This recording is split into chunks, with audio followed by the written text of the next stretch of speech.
बिस्मिल्लाहिर्रहमानिर्रहीम। अस्सलामुअलैकुम दोस्तों, कैसे हैं आप?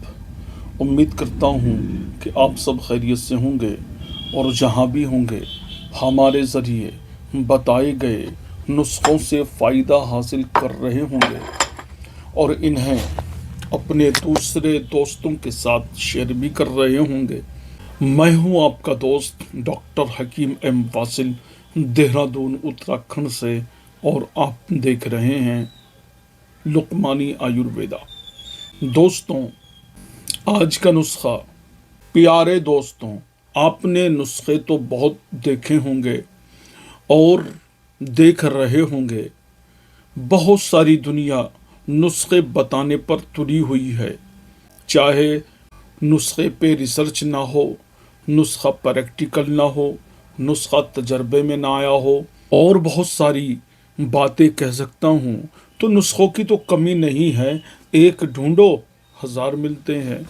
लेकिन ऐसा नुस्खा जो आपकी बिगड़ी बना दे, ऐसा नुस्खा जो आपकी नैया पार लगा दे, एक ऐसा नुस्खा जो आपके ख्वाबों की ताबीर बन जाए, एक ऐसा नुस्खा जो आपकी उजड़ी दुनिया में खुशी का फूल खिला दे। वो नुस्खा ये है कि जिन दोस्तों को औलाद नहीं होती है, कई कई साल गुजर जाते हैं इलाज कराते कराते, मेडिकल साइंस में मॉडर्न साइंस का इलाज लेते लेते, लेकिन बात यहाँ आकर थम जाती है कि शुक्राणु बहुत कम है। फिर वो अपने तरीके से शुक्राणु जरासीम बढ़ाने की कोशिश करते हैं, लेकिन बढ़ नहीं पाते। क्यों? वजह उसकी ये है कि मेडिकल मॉडर्न साइंस में शुक्राणु बढ़ाने की कोई दवा नहीं है, कोई मेडिसिन आपको नहीं मिलेगी जिसने स्पर्म काउंट को रफ्तार दे दी हो और ऊपर चढ़ गए हों। ऐसा सुनने में नहीं आएगा। दूसरे, आप इलाज करते हैं नीम हकीमों का, जो हिकमत के नाम से भी वाकिफ नहीं, या ऐसे लोगों का इलाज करते हैं जो आयुर्वेदिक दवाओं के नाम पर धंधा करते हैं। उनके पास भी इसका प्रैक्टिकली इलाज नहीं है। आज का नुस्खा आपकी मुराद पूरी कर देगा। नुस्खा यहाँ से शुरू होता है। सबसे पहले हमें लेना है सालब गट्टा। इसको सालब गट्टा कहते हैं, सालब दाना कहते हैं, सालब मिश्री नहीं कहते इसे। जैसा कि आज लगभग 90% दुनिया में इसे लोकल पंसारी जो एक पैसे के नहीं हैं, वो इसको सालब मिश्री के नाम पर बेचते हैं। ये सालब मिश्री नहीं है। बहुत सारे लोग इसका ऊपर का छिलका उतार देते हैं तो सालब मिश्री के जैसा ये दिखने लगता है। इसका नाम है सालब गट्टा, सालब दाना, सालब गट्टा इसे कहते हैं।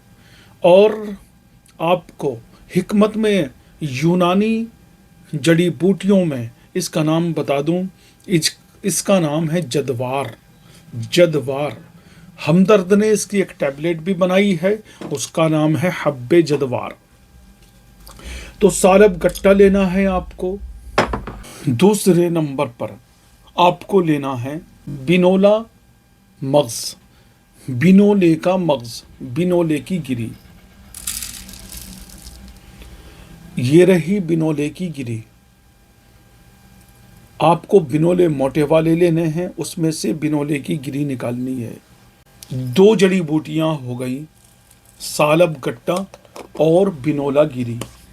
एक है इसबगोल का छिलका, यानी सत इसबगोल कह सकते हैं, इसबगोल की भूसी कह सकते हैं। तो तीन चीज़ें हो गई। इसबगोल की भूसी, उसको नहीं दिखाता हूँ, डिस्प्ले पर फिलहाल मौजूद नहीं है। तो तीन जड़ी बूटियाँ हो गई, सालब गट्टा। इन तीनों का वज़न लगभग 50-50 ग्राम तीनों को लेना है आपको। सालब गट्टा 50 ग्राम, बिनोला गिरी 50 ग्राम और इसबगोल का छिलका 50 ग्राम। तीनों का मामला मैंने यही साफ कर दिया। चौथी जड़ी बूटी है तोदरी सफ़ेद, तोदरी सफ़ेद, बहमन सफ़ेद, बहमन सफ़ेद, तोदरी सफ़ेद और बहमन सफ़ेद शतावर, अच्छी वाली शतावर, बेहतरीन वाली शतावर, गोल्डन शतावर, ये लेनी है आपको। ताल मखाना, ताल मखाना साफ कर ले, रेत होती है इसमें, डस्ट होती है। आप मिट्टी वाली कोई भी जड़ी बूटी डालेंगे, डस्ट वाली कोई भी जड़ी बूटी डालेंगे जिसमें रेत हो, बालू हो, वो आपके गुर्दों को खराब करेगी, किडनी पर जोर आएगा और सीमेंट बनाने का कार्य, सीमेंट बनाने का काम आपकी किडनी करती हैं। तो ताल मखाना लेना है। इनके वज़न भी बताऊंगा मैं आपको। शकाकुल मिस्री लेनी है। बहुत सारी वीडियो में मैं बता चुका हूं कि शकाकुल मिस्री कैसी होती है। इसी तरीके से येलो और गोल्डन मग्ज भरी हुई जिसके अंदर गूदा हो, फुसफुसी, हल्के वजन की नहीं लेनी है। बहमन लाल भी आपको लेना है। बीजबंद लाल भी आपको लेने हैं। और सफ़ेद मूसली। इस नुस्खे की जड़ी बूटियों का यहाँ इख्तिताम हो गया है, अंत हो गया है। तो आप कह सकते हैं कि सफ़ेद मूसली 1, बहमन लाल 2, बीज बंद लाल 3, बहमन सफ़ेद 4, शतावर 5, ताल मखाना 6, तोदरी सफ़ेद 7, शकाकुल 8 और एक जड़ी बूटी ये रह गई, मुलैठी। मुलैठी असलुसूस मुलैठी कितनी हो गई? असलुसूस मुलैठी 1, शकाकुल मिस्री 2, तोदरी सफ़ेद 3, ताल मखाना 4, शतावर 5, बहमन सफ़ेद 6, बहमन लाल 7, बीजबंद लाल 8, सफ़ेद मूसली 9। 9 जड़ी बूटियाँ। इन 9 जड़ी बूटियों का वज़न रहेगा 25-25 ग्राम और 3 जड़ी बूटियों का वज़न रहेगा सालब गट्टे का, बिनोला गिरी का और इसबगोल की भूसी का। उसका वज़न रहेगा 50-50 ग्राम। तमाम दवाइयाँ साफ़ हों, तमाम जड़ी बूटियाँ आला, उत्तम और बेस्ट क्वालिटी की हों, इनका पाउडर बनाइएगा और इसबगोल का छिलका साबुत डालिएगा। सुबह के वक्त में जब आप भूख से बेकरार हों, नाश्ता करने से पहले 1 टेबल स्पून इसका खाना है आपको दूध के साथ। इसके 1 घंटे के बाद में नाश्ता कर लें। इसी तरह शाम को भी लगभग 5 बजे इसका 1 चम्मच खाना है और इसी तरह रात को भी सोते वक्त 1 चम्मच खाना है। 3 टाइम 1-1 चम्मच दूध के साथ आपको इस्तेमाल करना है भाई साहब। फिर क्या होगा? जिन दोस्तों के सीमेन में स्पर्म नहीं है, वीर्य में शुक्राणु नहीं है, मनी में जरासीम नहीं है, कम है, बढ़ते नहीं हैं, 1000 इलाज कराए हैं लेकिन बढ़ते नहीं हैं, वो सभी दोस्त इसको सिर्फ 5 हफ्ते परहेज के साथ खा लें। यह नुस्खा इस्तेमाल करें, परहेज के साथ इस्तेमाल करें।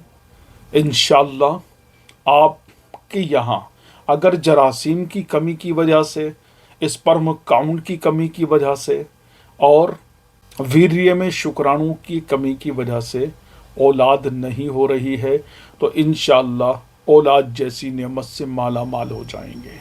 इसके अलावा वो दोस्त जिनको प्रीमेचर का सामना है, शीघ्र पतन का सामना है और उनको बड़ी शर्मिंदगी होती है, उनके लिए भी ये दवा किसी नेमत से कम नहीं। जो दोस्त वीर्य की कमी का सामना कर रहे हैं, मनी की किल्लत का उन्हें सामना है, उनके अंदर मनी नहीं बन पाती है, तो वो हजरात भी इस नुस्खे को इस्तेमाल करेंगे तो उनको दोबारा जवानी मिल जाएगी। मैं समझता हूँ बहुत अच्छा नुस्खा है, प्रैक्टिकली नुस्खा है। आप इस नुस्खे से फ़ायदा उठाइए और मुझे दुआ में याद रखिए। ये नुस्खा गरीबों की मुराद पूरी करने वाला नुस्खा है, आपकी समझ में यकीनन आ गया होगा। फिर मिलेंगे नेक्स्ट वीडियो में, तब तक के लिए इजाज़त दें, मुझे दुआ में याद रखें और मेरे चैनल को सब्सक्राइब करना ना भूलिएगा। अपना खूब ख्याल रखिएगा। अल्लाह निगहबान। हिंदुस्तान जिंदाबाद।